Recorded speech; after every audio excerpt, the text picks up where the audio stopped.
यूं तो आज़ाद कश्मीर के क़याम के साथ ही आने वाली हर हुकूमत की जानिब से ये दावे और वादे किए जाते रहे हैं कि आज़ाद कश्मीर में बलदियाती इंतखाबात करवाए जाएंगे। जब भी जनरल इलेक्शंस होते हैं, जब भी आम इंतखाबात होते हैं, हर इक़्तिदार में आने वाली जमात की तरफ से ये वादा ज़रूर किया जाता है। हर इंतखाबी मंशूर में ये वादा, ये दावा शामिल होता है कि आज़ाद कश्मीर की रियासत में बलदियाती इंतखाबात करवा कर इख्तियारात को निचली सतह पर मुंतकिल कर दिया जाएगा। लेकिन बदकिस्मती से पिछले 31 सालों में ये अमल नहीं हो पाया है। लेकिन नाज़रीन, तारीख में पहली बार ऐसी एक अनहोनी और ऐसी एक मुनफरिद बात वाक़या हो रही है जिसे आप भी सुनकर शायद हैरान होंगे कि आज़ाद कश्मीर में बनने वाली पहली हुकूमत बलदियाती इंतखाबात करवाने की पूरी कोशिश कर रही है, पूरी तरह से जोर लगा रही है, लेकिन उसकी निस्बत जो अपोजिशन मौजूद है इस वक्त, शायद ये भी तारीख में पहली मरतबा हो रहा है कि आज़ाद कश्मीर की असेंबली में जो इस वक्त अपोजिशन बेंचेस हैं वो इन इंतखाबात को इल्तवाह करवाने की पूरी तरह से कोशिश कर रहे हैं। जी हाँ नाज़रीन, इस मंथ की, इस माह की 27 तारीख को, यानी कि 27 नवंबर को इलेक्शन कमीशन की जानिब से पहले ही डेट का ऐलान कर दिया गया था और इस 27 नवंबर को पोलिंग होनी थी। लेकिन इस वक्त जिस किस्म की खबरें सामने लाई जा रही हैं, जिस तरह से पूरे एक मंसूबे के तहत इन इलेक्शंस को नाकाम बनाने की कोशिश की जा रही है, आप भी सुनकर हैरान होंगे और अफसोस भी करेंगे कि किस तरह के लोगों को आप अपना वोट देकर, अपना हक दही इस्तेमाल करके असेंबलीज में भेजते हैं और फिर वही आपके नुमाइंदे, वही सो कार्ड आपके नुमाइंदे जो है वो आपके हुकूक के साथ खिलवाड़ करते हैं। जब इख्तियारात को आपके सुबुत करने की बात आती है तो वही राह में बड़े बड़े रोड़े अटकाने शुरू हो जाते हैं। जी हाँ नाज़रीन, 27 नवंबर को आज़ाद कश्मीर में बलदियाती इंतखाबात होने थे, पोलिंग डे करार दिया गया था और बाकायदा इलेक्शन कमीशन की जानिब से, हुकूमत की जानिब से 27 नवंबर का ऐलान भी कर दिया गया था। इससे कबल का जो सिलसिला है, यानी कि जो फॉर्म जमा करवाने वाले मामलात हैं और टिकट का जो प्रोसेस है वो तमाम तर क्लियर कर दिया गया है। जमातों, पॉलिटिकल जमातों की जानिब से टिकट्स भी जारी कर दिए गए हैं। लेकिन इस वक्त ये सारा मामला, बलदियाती इंतखाबात का मामला, एक बंद गली में धकेलने की भरपूर कोशिश की जा रही है। हुकूमत आज़ाद कश्मीर की जानिब से वफाक को खत लिखा गया था। जी हाँ, चूंकि आज़ाद कश्मीर के पास जो मजवज़ा सिक्योरिटी है वो मौजूद नहीं है, फोर्सेस मौजूद नहीं है। आज़ाद कश्मीर के पास महज 8 से 8.5 हज़ार के करीब सिर्फ पुलिस की नफरी है। और ज़ाहिर है आज़ाद कश्मीर में जब इंतखाबात होते हैं या इस किस्म के जब भी कोई इवेंट होता है तो जो फोर्सेस हैं, जो सिक्योरिटी फोर्सेस हैं, वो दूसरे इलाकों से मंगवाई जाती हैं, पंजाब से मंगवाई जाती हैं, वफाक से मंगवाई जाती हैं और फिर जाकर जो है वो इवेंट बड़ी सेफली वहाँ पे रूनमा हो पाते हैं।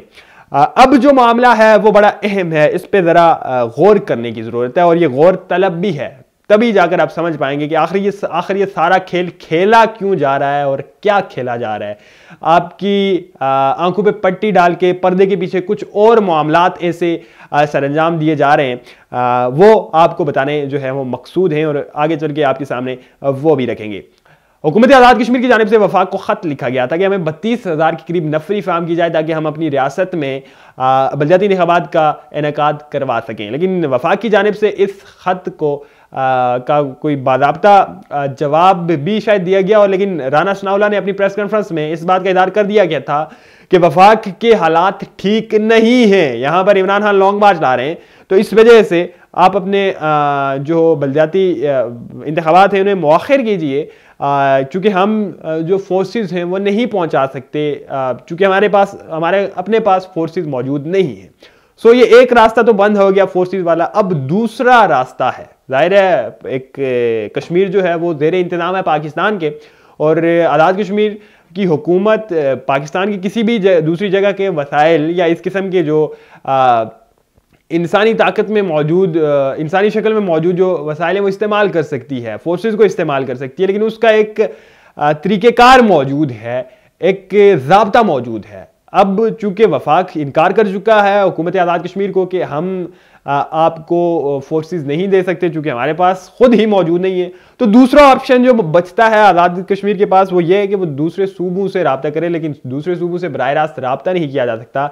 इससे कबल आज़ाद कश्मीर हुकूमत को बराह रास्त रब्ता करने से कबल पहले ख़त लिखना पड़ता है या प्रोसीडिंग्स करनी पड़ती है वज़ीर अमूर कश्मीर के ज़रिए, यानी कि ये इस्तेकाक ये इख्तियार वज़ीर अमूर कश्मीर का होता है कि वो फोर्सेस या पुलिस या एफसी या कोई भी दीगर फोर्सेस जो वहाँ पर इंतखाबात करवा सकें या दीगर मामलात के लिए वहाँ पर इस्तेमाल की जा सकें, उनकी फ्राहमी के लिए पहले वज़ीर उमूर कश्मीर की जानिब से प्रोसीडिंग्स की जाती हैं, खतूत लिखे जाते हैं और एक बड़ा मुतहर्रिक किरदार अदा किया जाता है ये पुलिस एफसी या दीगर फोर्सेस हासिल करने के लिए। सो अब मामला यहाँ पर किसी हद तक रुका हुआ है। अब सारा इख्तियार वज़ीर उमूर कश्मीर के पास है, वो अगर फोर्सेस देते हैं तो इलेक्शंस होंगे। लेकिन दूसरी तरफ वज़ीर आज़म आज़ाद कश्मीर सरदार तनवीर इलियास खान पूरी तरह से इस बात पे डटे हुए हैं कि वो अवाम के हुकूक पर डाका नहीं डालने देंगे, वो अवाम के हुकूक को सेल्ब नहीं होने देंगे,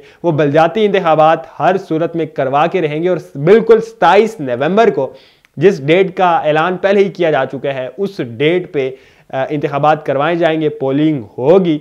और वो बारहा इस बात का इज़हार भी कर रहे हैं मुख्तलिफ बयान के ज़रिए कि वो इस डेट पे 27 नवंबर को इंतखाबात करवा के ही दम लेंगे।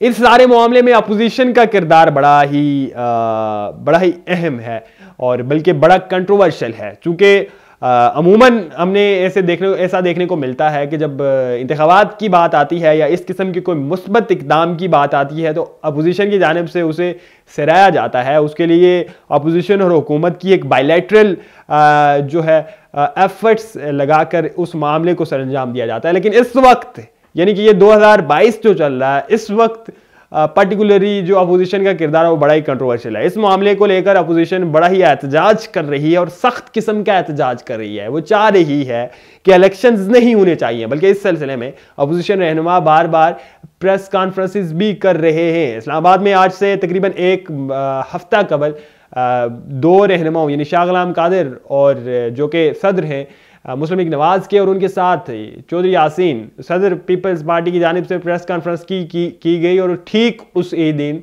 राजा फारूक हैदर खान और अपोजिशन लीडर चौधरी लतीफ़ अकबर की जानिब से भी प्रेस कॉन्फ्रेंस की गई, जिसमें भरपूर तरीके से इन इंतखाबात को इल्तवाह करवाने की गुजारिश की गई है और हट दरमी भी की गई है। ताकि एक रहनुमा का तो ये भी कहना था कि अगर हुकूमत इस किस्म के किसी इकदाम की तरफ जाती है, ज़बरदस्ती जाती है, तो हम पर्चे जो कटवाएंगे, जो FIR करवाएंगे वो इलेक्शन कमिश्नर पे करवाएंगे।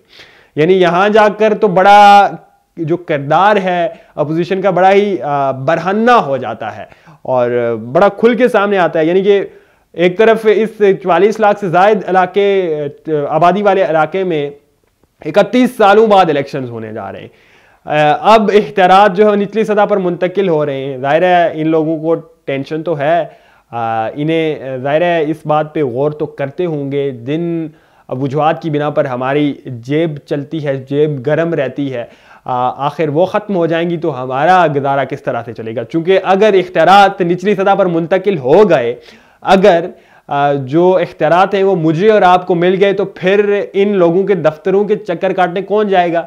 इन MLA साहिबान के घरों के रोज़ाना मुंह देखने या सलामी देने आखिर कौन जाएगा? ज़ाहिर है इख्तियारात तो आम इंसान के पास होंगे, आम अवाम के पास होंगे। फिर इनका किरदार तो महज एक कानून साजी की हद तक रह जाता है, जो पिछले 70 सालों से इनमें से कोई भी शख्सियत नहीं करती आई है, कम से कम उस इख्तियार का इस्तेमाल नहीं करती आई है। और जब इस इख्तियार का इस्तेमाल किया भी होगा तो महज अपने मफादात के लिए, ना कि इस रियासत की आवाम की बका के लिए, इस रियासत के आवाम की अच्छाई के लिए।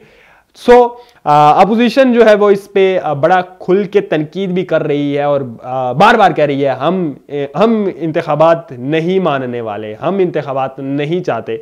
हुकूमत की जानिब से ये हल भी पेश किया गया कि मरहलावार इलेक्शंस करवा दिए जाएं। चूँकि हमें फोर्सेस नहीं मिल रही तो मरहलावार इलेक्शंस करवा देते हैं। नवंबर से लेकर ताऊबड़ तक जो है कुछ डेट्स रख लेते हैं और उन तयशुदा तारीखों पे इलेक्शंस होंगे, पोलिंग्स होंगी, तो बड़ा एक स्मूथली जो ये process of change of power है ये रूनमा हो जाएगा। लेकिन अपोजिशन की जानिब से ये तजवीज़ भी मुस्तरद कर दी गई है। हैरत ज़दा बात है ये कि न जाने अपोजिशन क्या चाहती है और कौन सी वो वजहें हैं, कौन सी वो खुफिया वजह हैं जिनकी वजह से अपोजिशन ताहाल इन इंतखाबात के इनेकाद के लिए नहीं मान रही। बहरहाल हुकूमत अपनी तरफ से पूरी तरह से मुतहर्रिक है। सदात तनवीर इलियास ने बाकायदा ये ऐलान कर दिया है अपने मुख्तलिफ वीडियो पैगामात में, उन्होंने बारहा इस बात का जिक्र किया है कि वो हर सूरत में बलदियाती इंतखाबात का इनेकाद करवा कर रहेंगे, चाहे इसके लिए उन्हें जो भी करना पड़े। बहरहाल चूंकि इलेक्शन कमीशन की जानिब से भी वफाक को एक ख़त लिखा गया है इन सिक्योरिटी फोर्सेज की फराहमी के लिए, और वज़ारत दाखिला को यह ख़त लिखा गया है। ज़ाहिर वज़ारत दाखिला के इस्तेकाक में आता है, यानी कि जो प्रोसेस ऑफ यानी कि सिक्योरिटी फोर्सेज की भेजने का जो प्रोसेस है, ये वफाक में वज़ारत दाखिला के इस्तेकाक में आता है। और वज़ारत दाखिला और वज़ारत उमूर कश्मीर के बाहमी एक म्यूचुअल अंडरस्टैंडिंग और एक म्यूचुअल पार्टनरशिप के साथ जो है वो फोर्सेज दूसरे सूबों या दूसरे, स्पेशली जब कश्मीर की बात की जाए तो कश्मीर में भेजी जाती हैं। इलेक्शन कमीशन की जानिब से भी खत वज़ारत दाखिला को भी लिख दिया गया है, जिसका जवाब आज शाम को या कल आने की उम्मीद है। और उसी खत पे जो है वो तमाम तर चीज़ें रिलाय करती हैं। उसका जवाब आखिर क्या देने जा रही है? क्या वज़ारत उमूर कश्मीर अपने तमाम तर सियासी तअस्सुबात से बालातर होकर हकीकी मानू में कश्मीर की आवाम की भलाई के लिए, कश्मीर की आवाम की अच्छाई के लिए इन बलदियाती इंतखाबात के इनेकाद में अपना मुअस्सिर किरदार अदा करने जा रही है, या सियासी तअस्सुबात को मद्देनज़र रखते हुए पार्टी में तू और ये जो यहाँ पे पोलराइजेशन वाले जितना भी सीन है, इन नफरतों को सामने रखते हुए इन बलदियाती इंतखाबात को मुअख्खर करवाने में और आज़ाद कश्मीर की आवाम के हुकूक पे डाका डालने के लिए और सिल्ब करने के लिए आइंदा भी इन MLAs को, इन सियासतदानों को गो हेड देने जा रही है। बहुत जल्द ये फैसला भी हो जाएगा। इस मुतालिक दीगर अपडेट्स भी आपके सामने रखेंगे। तब तक के लिए इजाज़त दीजिए। अल्लाह निगहबान।